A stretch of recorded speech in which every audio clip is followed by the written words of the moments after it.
the moment you do a thing that's like going for something that's more like sexy or dancey, I think certain metal people are like, you can't do that. Like you're not, you know what I mean? Like you're not allowed to go there with it. You know, most of the, you know, the good singers in bands, like they grew up singing, they were in choirs or whatever. Like I never once even considered trying to sing until like, we don't know if it would like really be worth it to do music if it was just.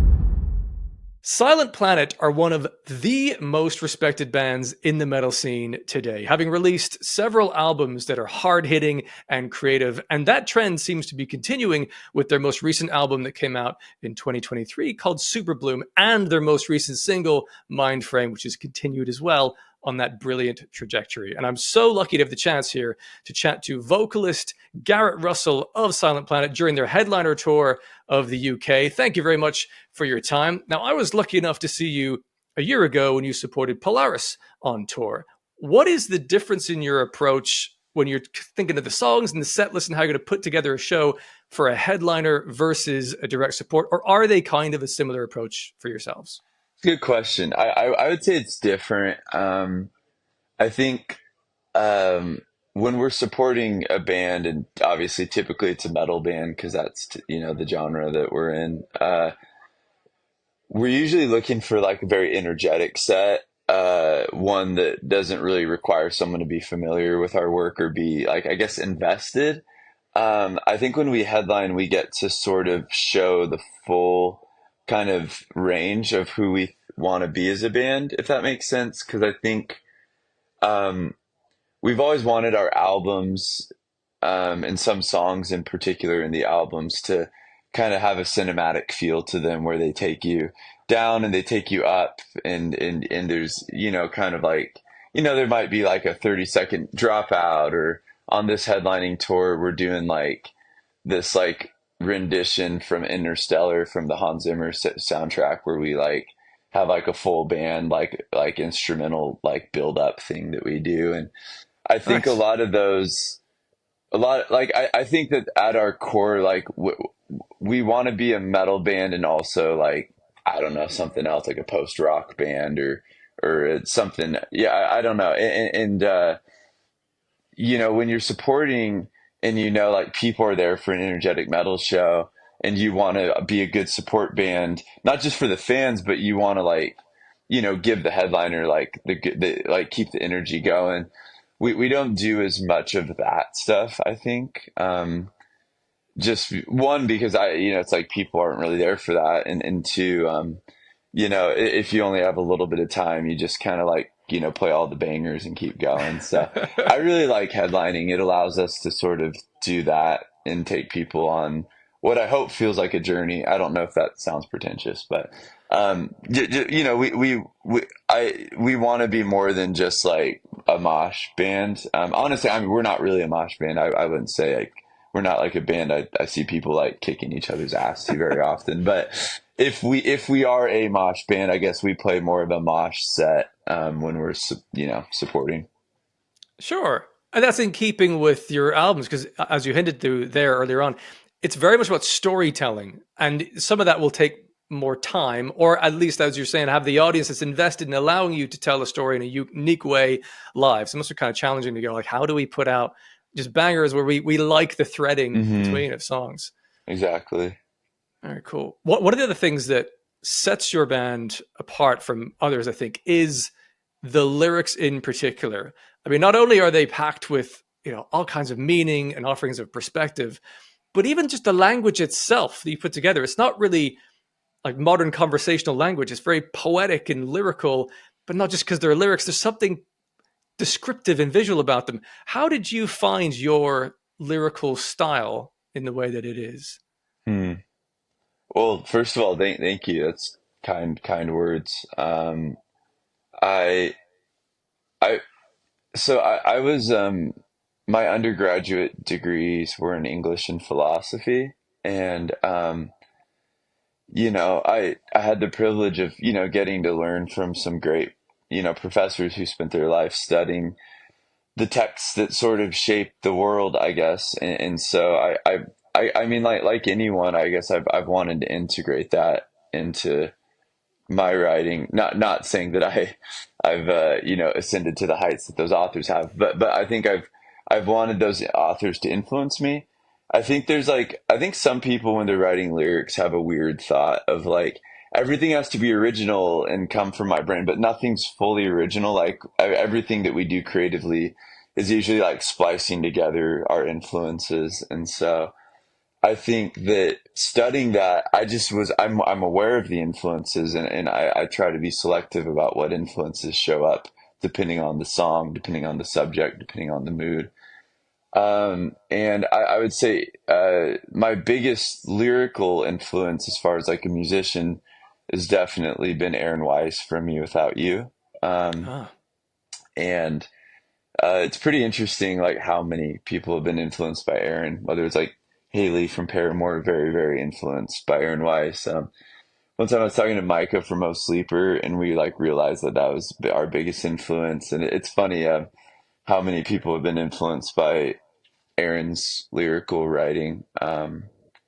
And I would encourage anyone listening to check out Me Without You. They're my all-time favorite band. I flew to Philadelphia to see their last show, and I like a lot of artists, but I think they're the only artists that I'm like so obsessed with that I would like fly to some distant part of the country to me to see their last show. So yeah, yeah, that is a big shot. I think I saw them many, many, many years ago live in the UK, and it kind of blew my mind. I've never heard anything quite like it.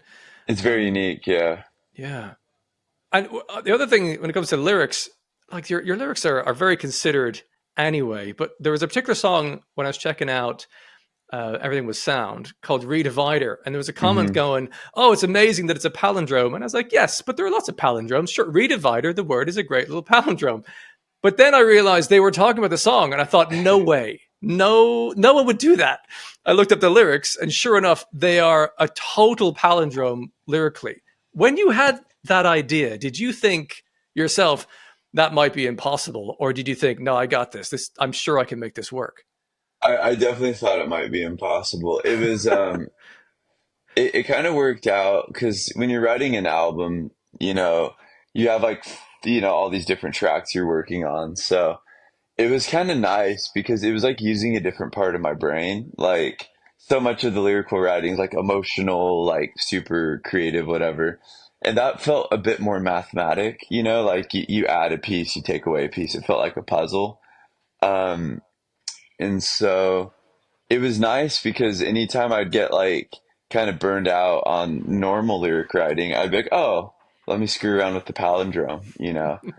And it can definitely be done for sure. I know that there's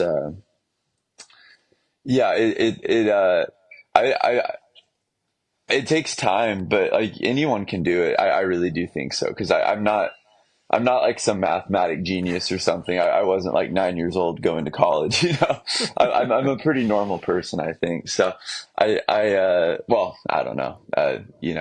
My parents might say otherwise. But I'm normal in a cognitive sense. I think I'm a weird person, but I'm cognitively a pretty standard fella. So I would tell anyone they could do it if you have the patience for it. Yeah. Yeah, you're right. Like when you said it's like a puzzle, it'd be like a Rubik's Cube. You move one thing and it affects something else. Like the other Yeah, side of the song has to be in balance. No, it's very exactly. cool. And I've seen critiques of that song. People are like, it doesn't fully make sense, and I'm like, it might not. I mean, to me, it did, but I what it when it comes to lyric writing, you always have the benefit of like some great lyrics don't fully even make sense, but they just stick in your head, Mm. and sometimes lyrics are very linear. I did this and I did that and I did this and I felt this way, and so writing lyrics when you're trying to do a puzzle, you can always just kind of like, oh, here's a new visual or whatever, and you don't really have to explain it. And some people will go along with it, and some people won't. Yeah, the beauty of art is there's interpretation is part of the Exactly, fun of it. exactly. So yeah, I read through those lyrics. I'm like, I could see how these could make sense and be, sometimes they might be vague enough you can interpret them in your own way. Yeah. Um, it's very Well, thank cool. you. I appreciate that.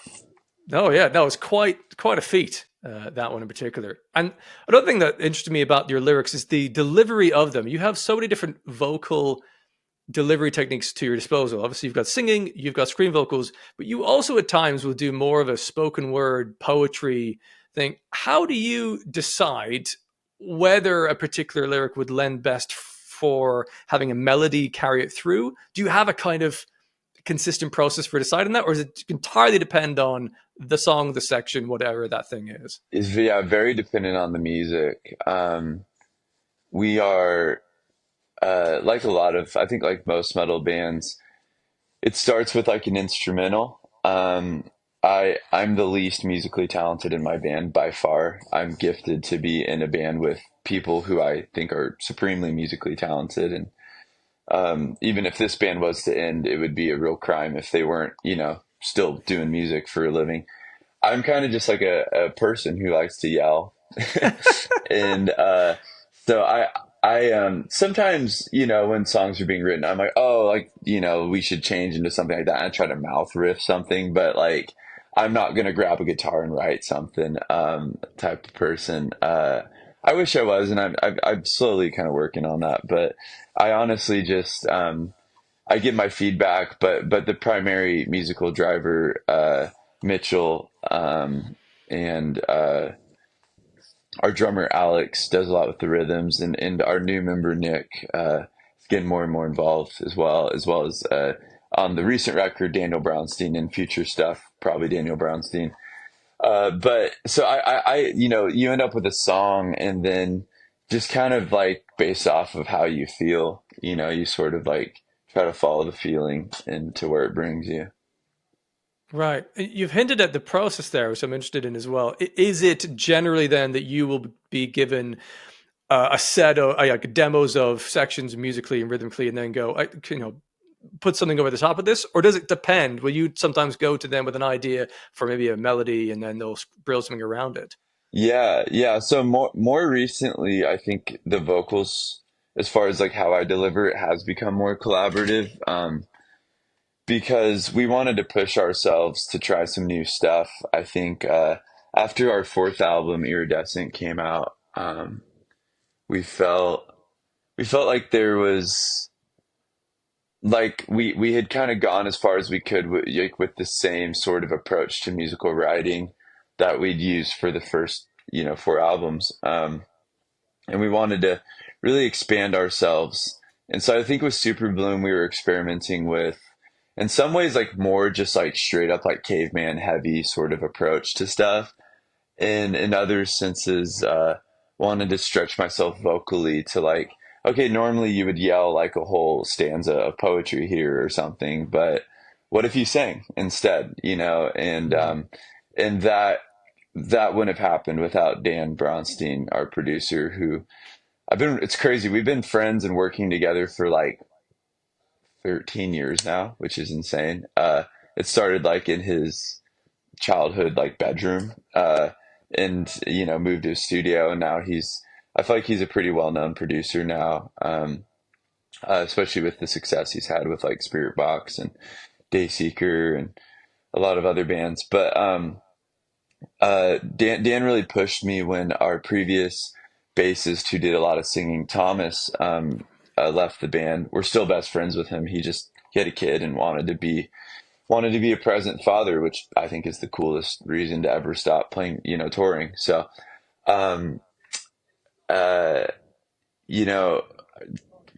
Dan was like, "You're the dude holding the mic. Like, it's time for you to sing." Like, more or less was like, "Grow up, you got this."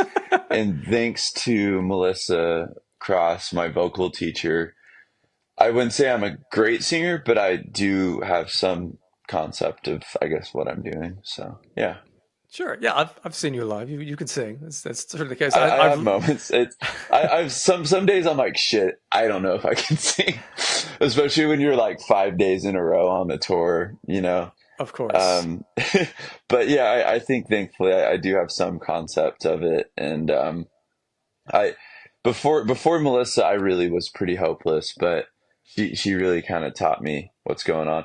I envy all these, most of the, the good singers in bands, like they grew up singing, they were in choirs or whatever. Like I never once even considered trying to sing until like I was in my 20s. So Right.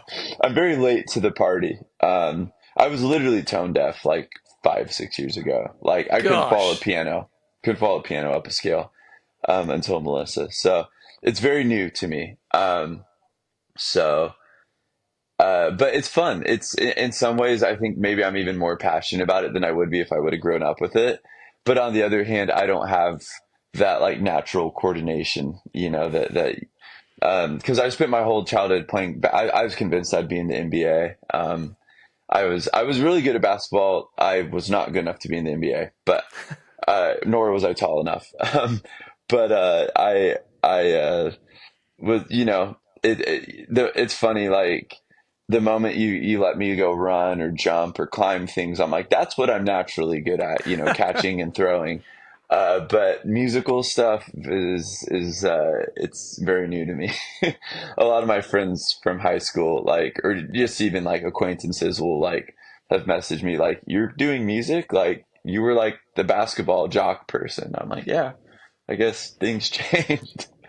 But yeah, Well, yeah. Well, clearly, it's more impressive than you've been climbing a bit of a mountain then to get from where you were to where you are today, thank and you. it must be linked to, again, I guess an enjoyment of the challenge of that, and that's what you're diving into, like the challenge of writing a palindrome lyric. It's like, you know what? Let me work at this and get there in the end. It's very cool. One thing that I noticed in Thank terms you. of the development of your, I guess perhaps in your case the vocals, but also the sound of the band overall, is on Super Bloom. They had the song Antimatter turned heads everywhere from fans of yours before. The kind Mm. of electronics and the sort of like dark industrial sound. What inspired that experimentation for that song? Do you remember?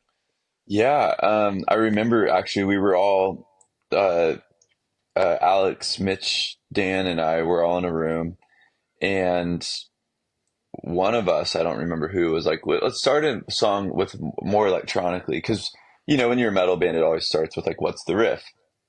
So we started electronically, and I remember we had this thing because the whole album's based on like an alien encounter. We can get into that later if you want, but.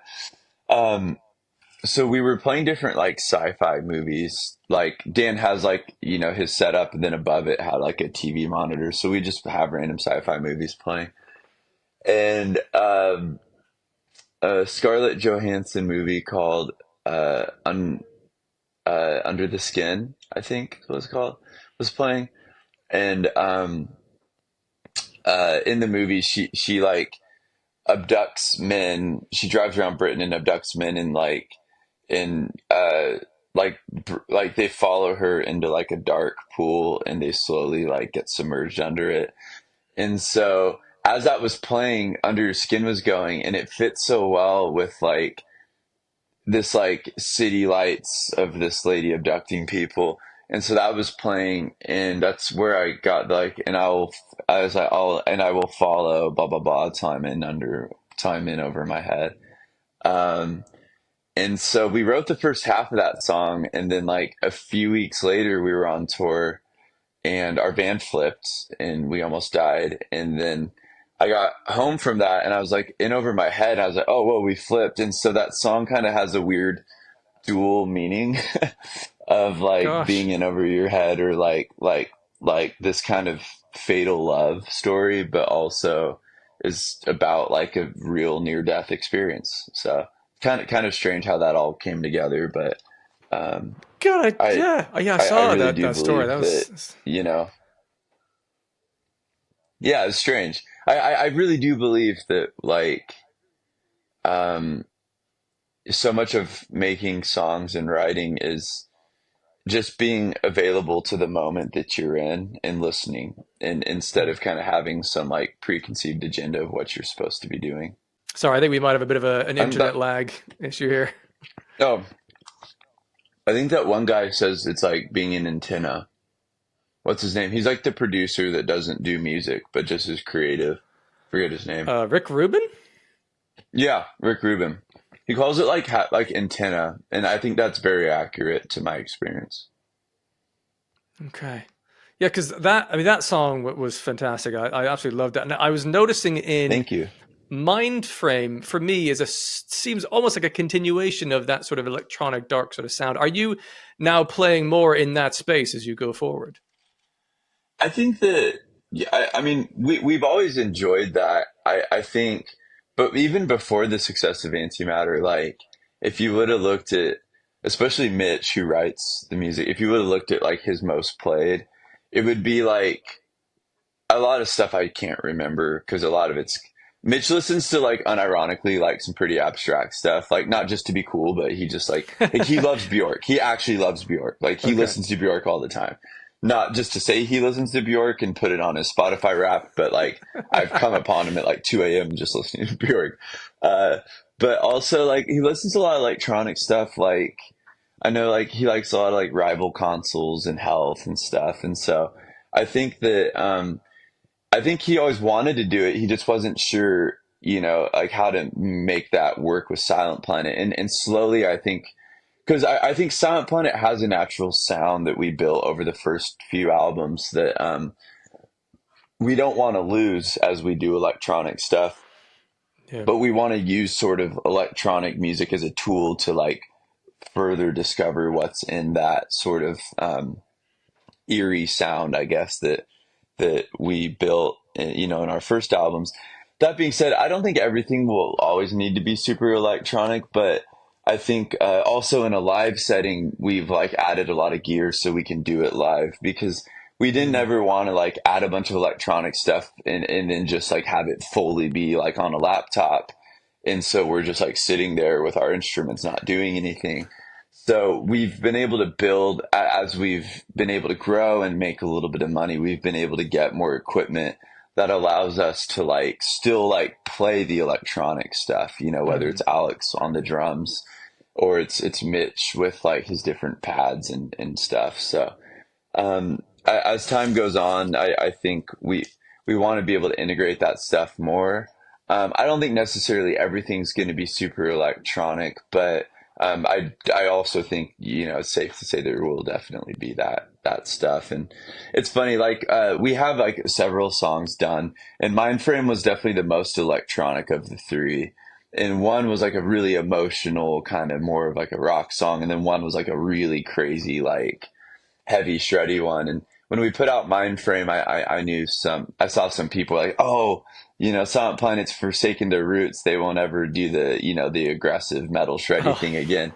And it's so funny because you're reading this thinking like, if we just arbitrarily would have decided to put out that song instead of that song, yeah, yeah. someone would have been like, oh, they're going back to their this. And then someone who liked Antimatter would have been like, they're never doing electronic again. And that's an overreaction I've gotten used to seeing, is like you put out one song and people snapshot it like it's a whole album and they're like, Yeah. that's what you are now. And I guess that's the other side though, right? Like artists are the industry and the algorithm and all that bullshit really incentivizes single after single. But the problem with singles is you're not able to express the full body of work. Like an album allows you to go here and go there and go here and explore things without necessarily like stamping like this is all the band is ever going to do. And so I guess that's what we get for putting out singles. It's like we want to grow and we need to get in front of new people, to Yeah. continue to be a band. But on the flip side, I do kind of wish that we could just do the thing that you could do if you're Radiohead or something and just disappear as long as you want and then come back with something that you feel like is truly who you are. Um, but I think that's a luxury that, is typically only afforded to, I think, maybe artists that have hit that critical mass where they're no longer really like needing to tell anyone who they are. Right. So is your dream one day to perhaps just out of nowhere drop an album and Oh, being for like, here you sure, go? for sure. Yeah, I think it is. And honestly, I think most artists, most musicians I've talked to, I have that dream. Yeah. Um, yeah, yeah. Well, it's you seem to have a very healthy understanding of the Oh, thank swaying you. of the wind of discourse online about what people Yeah, think of songs. yeah. It like you're dead right. If you release a different song first, there'll be some people going like, "Oh, it's just the same." Like you can't win over everyone. All you can No, do is follow your own creative impulse and see where that exactly. takes you.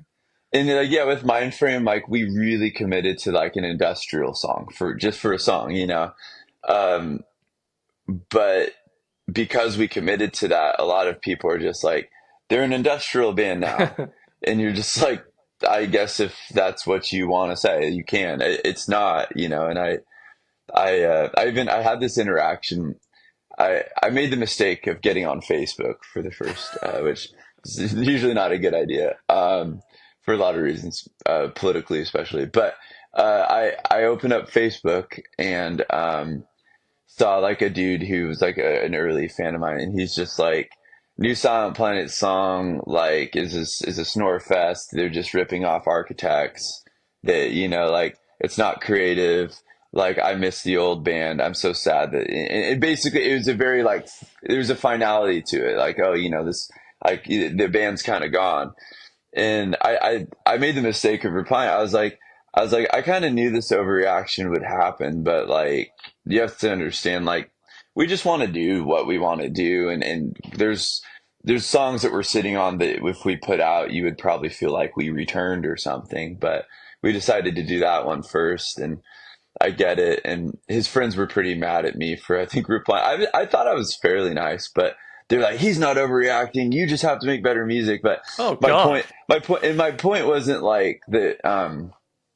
It's not an overreaction to have an opinion about a song as much as the sort of like snapshotting an artist is like, you're only Hmm. ever going to do what you're doing in this single right now is a bit of an overreaction, I think.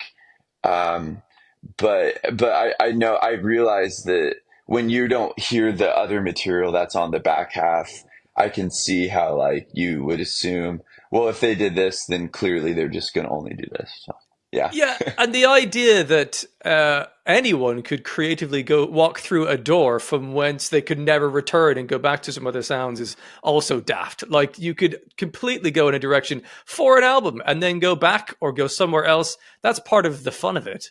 I think And so. And it feels very fatalistic to think you can only do one sound. You know, I mean, there are a plethora of metal bands that do very tightly stick to the same sound, and album after album after album.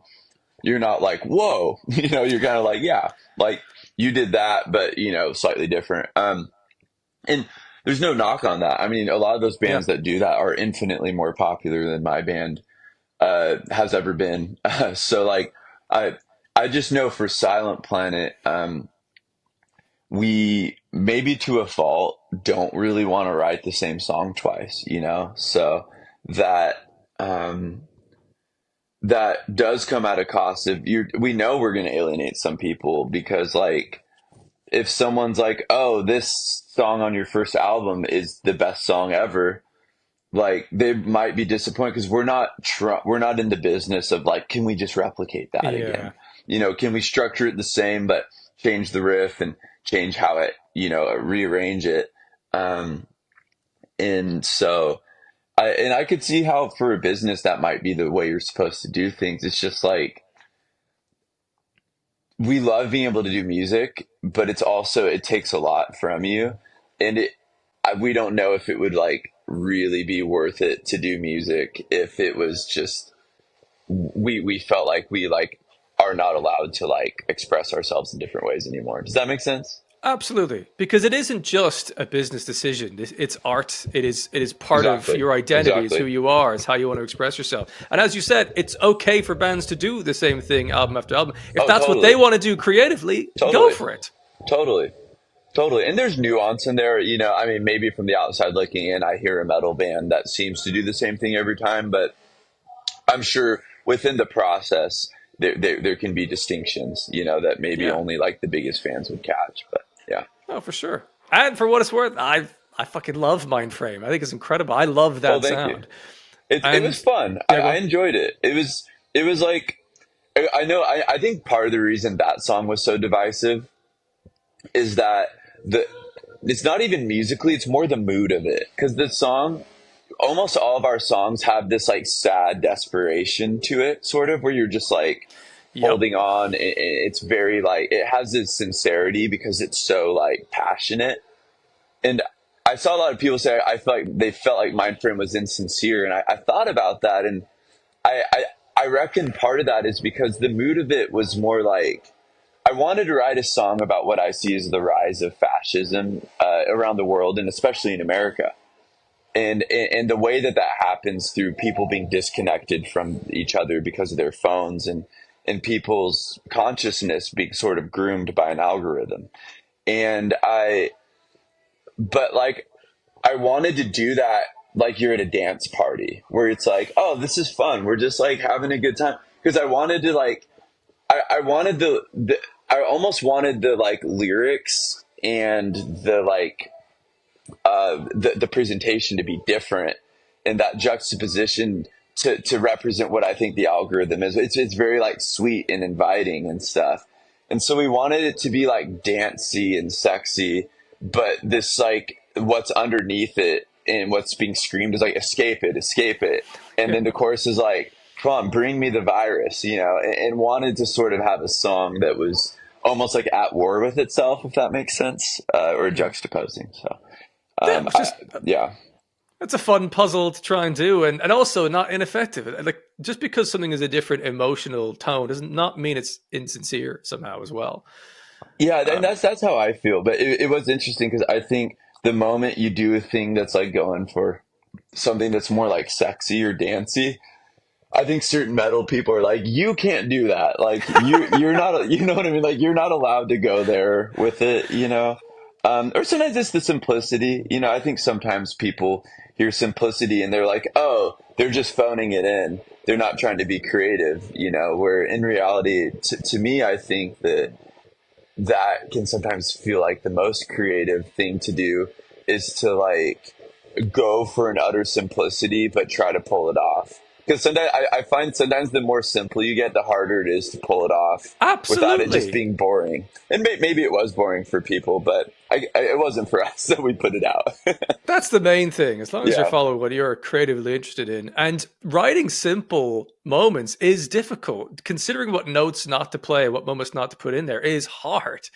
But the payoff I, can be big. I really do think that having written some very simple songs and some really shreddy songs, it can be harder to please or for people to like a song if it's simple because you have to execute it so well versus I think the really like rip and shreddy stuff, there's always, you can always like, if you know, fall back on that like even if the song is executed super well, there's part after part after part that might blow someone's mind, that, you Yes. know what I mean? Like you have all these little like bells and whistles, and it's not to say that shreddy music can't also just be geniusly thought out. It's Sure. not to juxtapose them as much as to say that I find when we're writing the simple stuff, it's like it's almost harder to like pull off the song and feel like it's done because you're like, is what's there and is what's there and is the execution of it good enough? Because you Yes. can't just fall back on like, oh, you know, there's like 20,000 riffs in this song. Like you gotta like one of them. Yeah. You know? Look over here, real quick, and now look over here. Yeah. Yeah. I know what you mean. You hinted on this earlier that a lot of your songs, in terms of the sincerity, there's a despairing element to it, which I absolutely detected when I was going back through your catalog. And I was wondering, how do you manage to not allow to reach that point of despair and the sincerity without it overcoming your entire day? Because that must be quite a hard, dark place to be in when you're writing in those kind of areas. I'll be honest, I've I've never been in a good place when we're writing albums. Um and if I went into writing the album in a good place, the album quickly changed that for me. I don't I I think I think that you know, I think writing music kind of requires me to get into like a very reflective state, and it can be very beautiful and very moving, but also like it seems to kind of pull me down a little bit. And I I yeah, I don't know, and it's not like that for everyone. I don't, you know, if you're listening to this, I don't want you to think like you have to get depressed to write stuff. And I had one album, our third album, that I was so depressed when we did it that I hated it and I still hate it, and I don't think I'll ever like it. Because I think that it wasn't my best work because I was like too down, that I wasn't even like I think for me when I'm writing, it's like a lot of times I get pulled into like this introspective sad place, but the hope and the thought of like what could possibly happen and that curiosity is what I think makes it possible for something else to happen, you know? So I guess what I'm trying to say is, sorry, the band next to us just I started could sound hear. I checking. could hear. It's all Is it right. too loud? Can you hear me? No, we're I'm managing. sorry. We're okay. This is a very authentic. We're on tour. I'm like, Yeah, yeah. they're sound checking. I'm like eating my raw fish, which I only eat raw fish before shows, pretty much. That's a whole nother thing. But anyways, I think the creative process needs some hope in it. And I was in such a hopeless place when we did our third album that like I kind of hate that album, and I don't I don't know if there's parts of it that I like, but it's definitely like the bleakest for me. And the coincidence, I mean, it's like I wrote the song about the world ending when the end began and stuff. Uh, but yeah, Right. That's very difficult. I mean, I am noticing that even within the lyrics, when looking at them, there's a lot of despair, of course, but there's also moments of kind of, but this could be beautiful, but we could do better is linked within there as well. And so I can see that pattern. I wonder then if that album, when you're playing that live and songs from that live, how if you're do you flash back to the moment how you were feeling during that time, or are you able to deliver a performance and try and get through that for what it is? yeah, I don't mind it live. I think partially because like it's live music's always said. Well, first of all, it's fun because you see people having fun, and second of all, I think again, I think I'm not one of those vocalists that can like go out there and just like black out and put on a great show, and 45 minutes later be like, whoa, that was crazy. I was in a different place.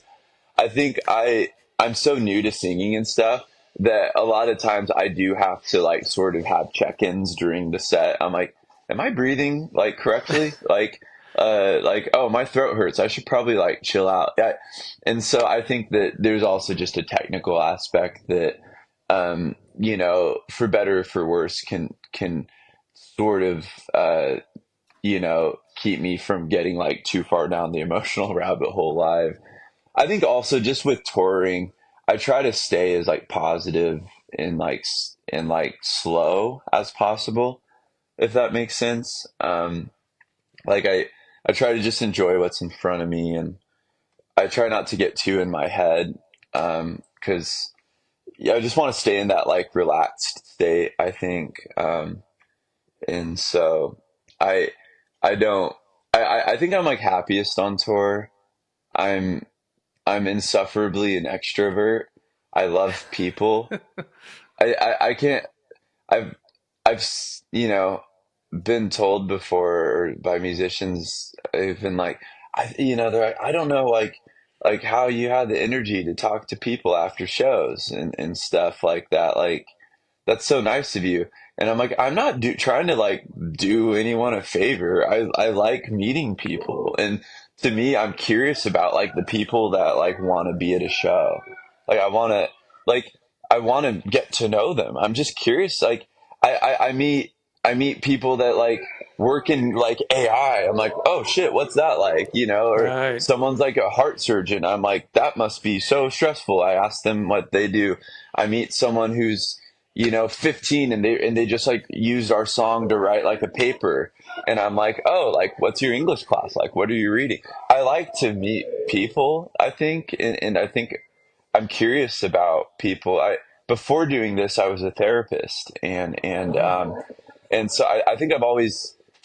I think everyone's endlessly fascinating. I don't believe in boring people. I think there are people that might not be very colorful. They might not present much, but the actual psyche of a human's a universe, and like I can't not be interested in people. So it's like I love touring because I get to like meet people and hear their stories, and some people are like dealing with some heavy stuff, and they're vulnerable, and I'm like, let's talk about it, or sometimes people just want to take a photo, and I notice they have like a crazy case on their phone. I'm like, where'd you get that from? But people are just cool, and I enjoy these chances to meet people. Which actually brings me to, I noticed you do like a lot of research on your podcast, and I like more than just about anyone I've seen. What I'm kind of curious, what inspired you to like do that, like to approach podcasting the way that you do? Well, it's a good question. I've loved music. You can see in the background, I was in bands when I was in my 20s. And so I enjoy the details of the songwriting and the production and the decision making throughout all of that and the shows and all that goes with it. And so I want to understand, I suppose, probably myself better by Yeah. understanding others better and how they approach things. And it allows me to get closer to the music that I love. And that's why I interview the people that I do. I want to know Silent Planet better, which is why I'd love to have this conversation. So I sort of a vested interest to learn more about my understanding and enjoyment of the music is why I approach these. It's that curiosity, Yeah, you're a curious person. Are 100%. you based in London? Yeah, based in London. Yeah. My accent's hard to place. It's sort of Irish American. I've lived in a I bunch of kind of different did think it countries. was Irish. I was like, yeah, okay, Yeah, yeah. interesting. I was born in Japan, and it all went kind of sideways from there. So yeah, my accent's kind of all over the shop. Really? I'm actually buying our flights to Japan today. Hopefully. Uh, Oh, nice. yeah, did you learn Japanese, or I don't know how long you No, were there I for? was there for 6 months. I didn't know English by the Oh, time okay. we left. But Yeah, yeah, yeah. I've lived in 7 countries by the age of 13. So my Whoa. background is quite unique. Was But I've been it in was it England for a long was it time. military? Was it religious? Yeah, it was my dad's work is what led us around Okay. the world. It was I don't know why I'm I getting interviewed now, but I was born. My parents were missionaries, so they made me in Mexico, and my first words were in Spanish. I was thirsty, and I was like agua, and that that's was my amazing. first word. But somewhere along the line, they stopped speaking Spanish in front of me to each other, so I never really developed it, and I'm still pretty pissed about that because two of the guys in my band are fluent in Spanish. Most of our crew's fluent in Spanish, and when they start speaking Spanish, I like understand just enough of it to kind of get the idea, but Sure. not enough that I can like respond, and it's kind of maddening. Like I either wish I knew, I wish I knew more Spanish or even less Spanish. I feel like I know just the wrong amount. Tricky. Now, I'm sure, for going back to what you're talking about there, it must be amazing for your fans to get the opportunity to talk to you, as I'm able to do here, and get closer to the music in some way after the shows. But also, it must help to feed your lyrical ideas as well if you're meeting people, because the risk of being on tour a lot is you can then just write songs about what it's like being on tour, which is not necessarily going to be the most fruitful topics, Not perhaps. very relatable. Yeah. I mean, the song Panic Room came from a conversation on tour. Early on, we were touring. I met a guy named Gerald Clark. He told me about his PTSD. We, after the show, we stayed in touch, and he shared a lot with me. And now to this day, like he comes to all of our shows that we play in the South area that he lives. He's very comfortable with me sharing who he is. He's in a much better place than he was when I wrote the song. He's a nurse. He has a couple gals. He proposed to his wife at a Silent Planet show. He's like, Wow. yeah, Gerald and Tori are like part of the Silent Planet family, but it started with the conversation, and Panic Room was me telling his story because I'm not a veteran. I didn't serve in a war. I don't deal with PTSD. Um, so it was just my opportunity to try to tell his story, and doing it from the first person, as I typically do, because I find that to be the best way for people to relate, But yeah, so people inspire me so much. I think I think sometimes people. I don't know this to be true, but I know early on when I started touring, I was like having such a good time, and people were like, "Oh, you'll be jaded in 10 years if you're still doing it. Trust me." and I'm not jaded. And to be honest, I really do believe a big part of that is just meeting people that like I don't think of people like numbers or like oh like how many paid or oh like what do the fans think. I don't really like the fan thing. The fan thing doesn't feel very real to me because a lot of our quote unquote fans are like people who I know who have like names and lives, and I don't think of them like fans. It's just weird. I don't like that. I Mm, didn't get into metal to like want to be like some like Justin Bieber person that's like untouchable and like a product, if that makes sense. Like yeah. I wanted it to be more relational, and I what I liked about heavy music growing up is it felt communal. It's like my favorite band was A Plea for Purging, and they were like a small Face Down Records band. They toured so much they played like 300 shows a year. Gosh. Now actually the singer has a burger truck in Nashville where I live. And I get to see him around sometimes, and I still probably punish him and ask him all this band stuff. But anyways, I just liked how relatable they get off stage and hang out, and like I was like, that's what I want. It's like I want the that connection, you know. So yeah, I think that's helped me to not be jaded. It's just like people are so interesting because like the touring like the cities can kind of you play the same venue 7 8 9 times, it's like Yeah. the travel aspect can get you can get a little jaded on it. Like I'm not the first time I was in London I was like, what, like this is crazy, and like the eighth time like it's still cool, but I mean, London's a bad example because there's so much to do. More like Baltimore or something, it's like, okay, I've seen everything I want to see in Baltimore now. Like, so I think if you're relying on like the cities or like the crowds or the energy of playing a show to keep you going, I do think you'll be jaded. But I think if you value just people and the relationships, I think that'll keep you kind of interested. It makes all the sense in the world because your daily activities might be similar, like travel, sound Yeah. check, food, and the rest. And the buildings might be similar. The stages is going to be a little bit similar. Hmm. Cities even can be quite similar, but individuals will always be unique. So if you can focus on Exactly. them, you're going to be endlessly entertained, I think. Exactly. Exactly. Nice. Now, I very recently came across the feature that you did on an Invent Animate song from a while back now. It's Shapeshifter, which was Yeah. a fabulous song. And one of the questions I often get asked from my viewers for guests is, do you have a dream collaboration you've not done as yet that you'd like to do in future? I mean, I've always wanted to get Aaron Weiss to be on a Silent Planet song. Right. Uh, that'd be my number one, you know. Yeah, probably that.